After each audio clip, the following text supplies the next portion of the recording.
Alam niyo mga kaidoy, gusto ko na sana manahimik kahit sa ito nga nagtataasan na yung ating langis. Pero kasi pag may alam ka, napakahirap manahimik. Katulad nitong pagtaas ng langis na ito, hindi naman talaga totoong sure din tayo sa langis Matitigas lang, ano lang tayo mga Pilipino, mga tanga Wala namang sure din talaga sa langis Dahil hindi lang naman ang gagaling sa Iran ang langis maraming pinagkukunan. Yung mga nangyayari ngayon sa totoo lang, yan ay mga taktika lang nila para maibang pag-usapan, para mapagtakpan yung tungkol sa korupsyon, sa flood control. Alam nyo ba mga kaidoy, yung flood control na yan, isang bahagi lang yan ng korupsyon sa ating gobyerno.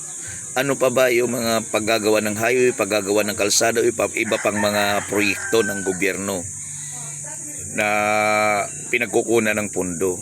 Flood control pa lang yan, bilyon-bilyon na ninakaw nila. Ayaw ko na nga sana magsalita, kaya lang ang dami nilang ginagawa ngayon na pagpapahirap sa tao para mapagtakpan yung kanilang mga kabaluktutan, yung kanilang mga kawalanghiyaan.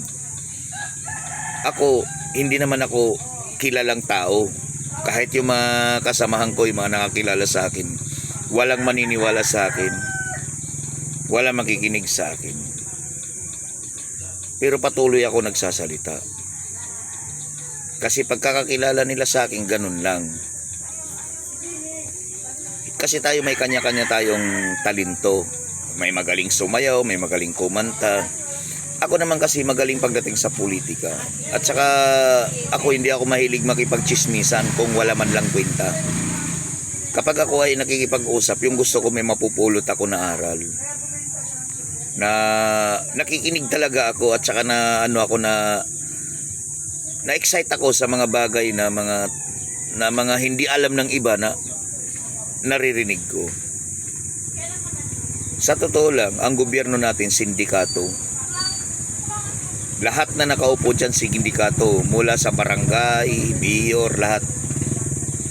Alam mo yung mga yan, di naman yan nag-uusap-usap para sa kapakanan natin Pag yan yung mga yan, nagmi-meeting, ang pinag-uusapan yan, paano magkapira. Paano na yung pondo ng bayan, paano nila paghahati-hatian. Mga kaidoy, matagal akong nanahimik. Kasi nga, nagsasawa na ako. Wala naman nakikinig sa akin. Wala naman taong gusto kong pakinggan. Pero kaidoy, bibigyan ako ng pagkakataon na mamuno sa bayan. Ipapakita ko sa kanila na hindi ako nagsasalita ng dahil lang sa bibig. Kaya kong pamunuan kahit ang bayan natin, kahit ang bansa natin kaya kong pamunuan. Dahil alam ko kung ano ang tama na para ibigay sa mamamayan. Kung anong tama na mga batas para ibigay sa ating mga kapuspalan na mamamayang Pilipino. Kasi ang ginagawa kasi nila mga kaidoy gagawa sila ng batas pabor sa kanila, pabor sa mga kapitalista. Na akala lang natin pabor sa atin, pero talagang katulad itong ginagawa ni John Rick Rimulya. Bawal mag-inom sa kalsada. Pabor ako doon, bawal mag-inom sa kalsada. Pero kung nandiyan ka sa tapat ng bahay mo, ang hindi ka naman nakakaperwisyo, nagiinom ka naman, di ka naman nanggugulo, okay lang yun. O ikaw naman ay nakahubad na naiinitan ka sa loob ng bahay mo, tapos nandiyan ka sa harapan ng bahay mo, okay lang yun kasi harapan naman ng bahay mo yun. At saka alam na ng mga nakatira doon sa lugar mo na ganyan ka, naguhubad ka. Puta, kahit nasa harapan ka ng bahay mo, construction worker, napakainit, tanghaling tapat, hindi makakapaghubad dahil nga sa, kundi ba naman si Raulo tong hayop na to? May utak ba to si John Rick Rimulya? Si Raulo talaga sa init ng panahon ngayon, hindi ka pa maghuhubad. Ako, kaidoy, hindi ako kilalang tao. Tumigil na nga ako sa pag-vlog, tumigil na ako sa pagbabatikos. Pero kung itatapat nyo lang sa akin si Noli de Castro, Yung mga newscaster dyan, kahit sino pa dyan ng mga magagaling, puro yan bubo. Maniwala kayo sa akin, mga kaidoy. Puro yan bubo, puro yan mga bayaran.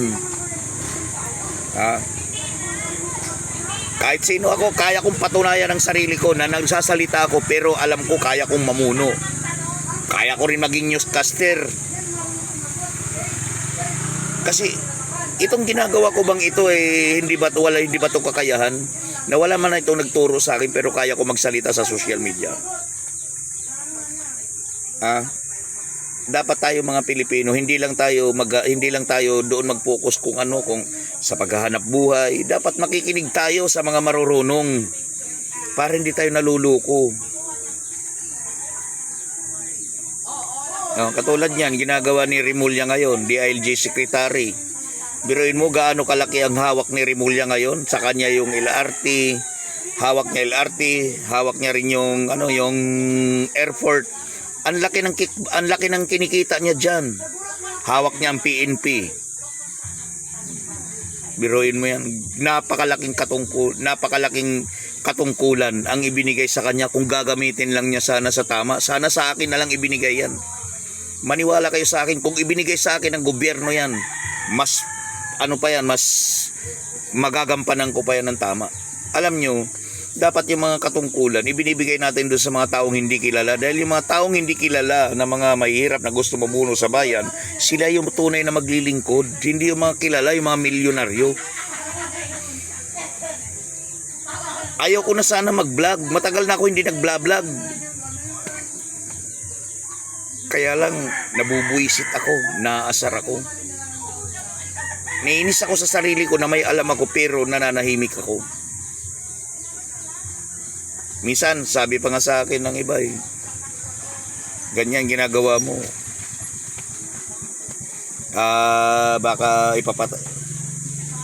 Boss, hindi pa mangyayari sa akin yan. Dahil hindi pa ako kilala. Hindi pa ako sikat. Okay lang yan. Kung mapatayin ako, barilin ako sa ulo, isang putok lang yan. Mabilis ang kamatayan ko. Pero sa ngayon, boss, mga kaidoy, hindi pa ako sikat. Wala pang nanonood sa akin. Kasi nga, sino bang tanga manonood sa akin? Hindi naman ako si John Remulla. Hindi naman ako yung kilalang vlogger. Pero ito lang masasabi ko. Mas pagtuunan nyo ng pansin itong mga vlog na mga ganito para mamulat kayo sa katotohanan kung ano talagang ginagawa sa atin ng ating pamahalaan.